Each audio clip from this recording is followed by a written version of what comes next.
క్రీస్తునాథుని యందు ప్రియమైన సహోదరి సహోదరులారా, ముందుగా మీ అందరికీ ఫాతిమా మాత మహోత్సవ శుభాకాంక్షలను తెలియజేస్తూ ఉన్నాను. Happy feast to you. ప్రియమైన దేవుని బిడ్డలారా, అవి మొదటి ప్రపంచ యుద్ధం భీకరంగా జరుగుతున్న రోజులు.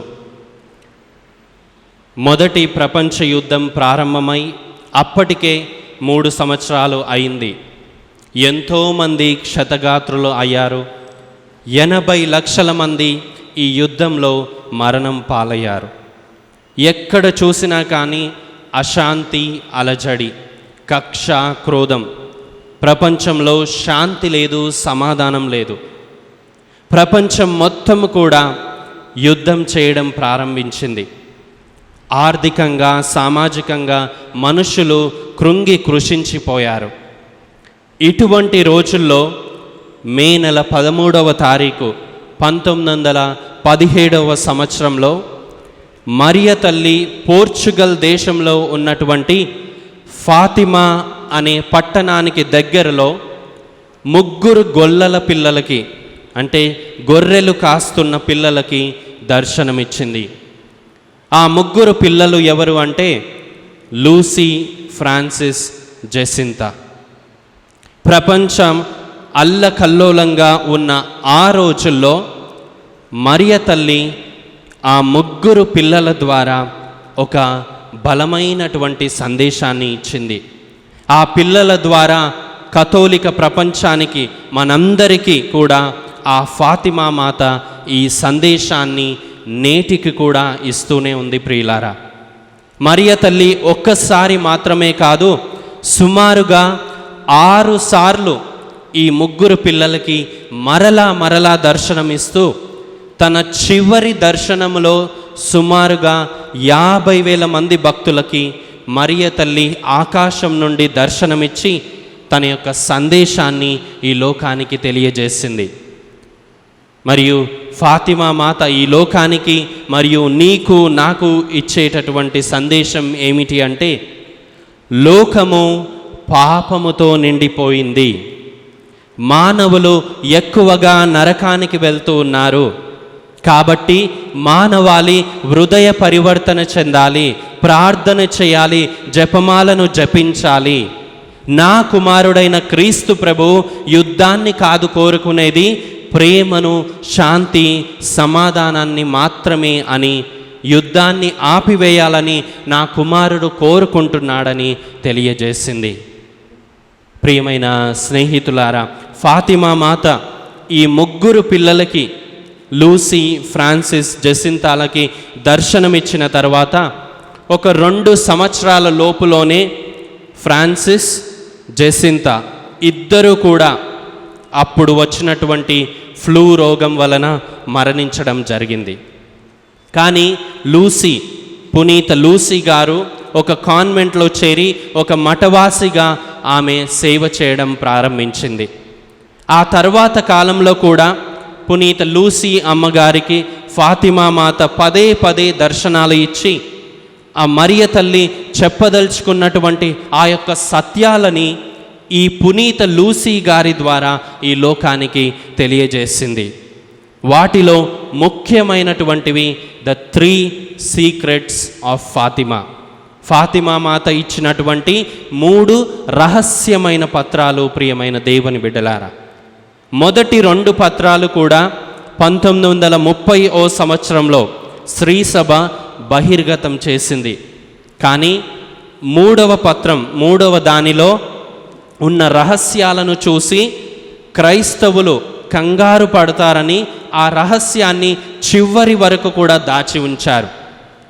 ఇక ఈ మొదటి 2 రహస్యాలలో ఏమని ఉందంటే, కడ తీర్పు అంటే చివరి తీర్పు ఏ విధంగా ఉంది, క్రైస్తవులు అనేటటువంటి వారు ఏ విధంగా సాతాను వశం అవుతున్నారు, పాపము వశమవుతూ ఉన్నారు, లోకము ఏ విధంగా పాపానికి లోనైపోయి సైతానుకి లోనైపోతుంది అనే సత్యాలు ఈ మొదటి 2 రహస్యాలలో కూడా ఉన్నాయి. ప్రియులారా, ఈ 2 రహస్యాల ద్వారా కూడా మరియ తల్లి మానవాళిని అంటే మనందరినీ పదే పదే హెచ్చరించింది. అదేమిటి అంటే మానవాళి పాపాన్ని విడిచిపెట్టాలి, హృదయ పరివర్తన చెందాలి, నా కుమారుణ్ణి విశ్వసించాలి, ప్రేమ శాంతిని ఒకరితో ఒకరు పంచుకోవాలి అని తెలియజేసింది.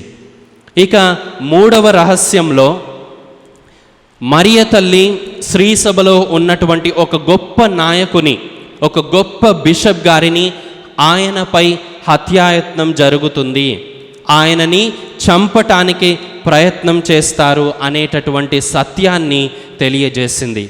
కాబట్టి తల్లి శ్రీసభ ఈ రహస్యాన్ని బయట పెడితే కథోలికులు భయానికి లోనవుతారని ఈ మూడవ రహస్యాన్ని చివరి వరకు కూడా దాచి ఉంచారు.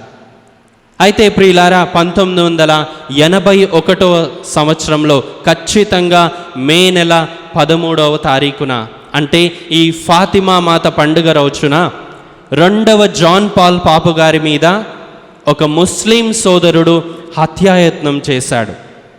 సెయింట్ పీటర్స్ దేవాలయంలో వాటికన్లో 2వ జాన్ పాల్ పాపు గారు దివ్య బలి పూజను సమర్పించడానికి వెళ్తూ ఉండగా ఫాతిమా మాత పండుగ రోజున ఆ వ్యక్తి, ఆ ముస్లిం సోదరుడు పాపు గారిని గన్తో 4 సార్లు కాల్చడం జరిగింది.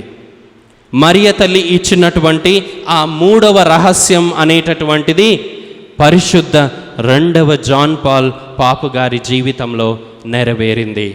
అయితే ప్రియమైన సహోదరి సహోదరులారా, మరియ తల్లి మధ్యస్థ ప్రార్థన ద్వారా పాపు గారు రక్షించబడ్డారు. ఆశ్చర్యం, అద్భుతం ఏమిటి అంటే రక్షించబడ్డ తర్వాత, ఆ గాయాలు నయమైన తర్వాత 2వ జాన్ పాల్ పాపు గారు ఫాతిమా నగరానికి వెళ్ళి ఇక్కడ తనకి దిగినటువంటి ఈ 4 బుల్లెట్లలో మరియ తల్లి యొక్క కిరీటంలో ఫాతిమా నగరంలో ఒక బుల్లెట్ను ఉంచడం జరిగింది. ఎందుకని అంటే పాపుగారు చెప్పినటువంటి సత్యం ఏమిటి అంటే, నన్ను ఆ వ్యక్తి కాలుస్తున్న సమయంలో నేను కింద పడిపోయాను, కానీ నా చుట్టూ ఫాతిమా మాత తన అంగీతోటి నన్ను కాపాడుతున్నట్లుగా నాకు కనబడింది. కాబట్టి నా ఎడమ చేతి భుజంలో దిగినటువంటి ఆ 4 బుల్లెట్లు కూడా నా గుండెలో దిగకుండా ఫాతిమా మాత యొక్క ప్రార్థన నాకు సహాయం చేసింది అని స్వయంగా పరిశుద్ధ 2వ జాన్ పాల్ పాపు గారే సాక్ష్యమిచ్చి ఒక బుల్లెట్ను ఫాతిమా నగరంలో ఉన్నటువంటి మరియ తల్లి స్వరూపంలో ఉన్నటువంటి కిరీటంలో పొందుపరచడం జరిగింది. ప్రియమైన సహోదరి సహోదరులారా, ఈ రోజున ఫాతిమా మాత పండుగని కొనియాడుతున్న సందర్భంలో ఆ తల్లి మనకు నేర్పించినటువంటి సందేశాన్ని మనమందరము కూడా స్వీకరించాలి.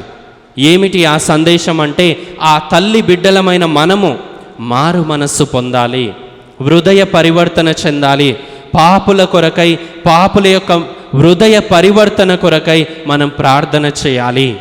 అన్నిటికంటే ముఖ్యంగా ఈ లోకంలో శాంతి సమాధానం దొరికేటట్లుగా ప్రార్థన చేయాలి అని మనకి తన బలమైనటువంటి సందేశాన్ని మనకి ఇస్తుంది.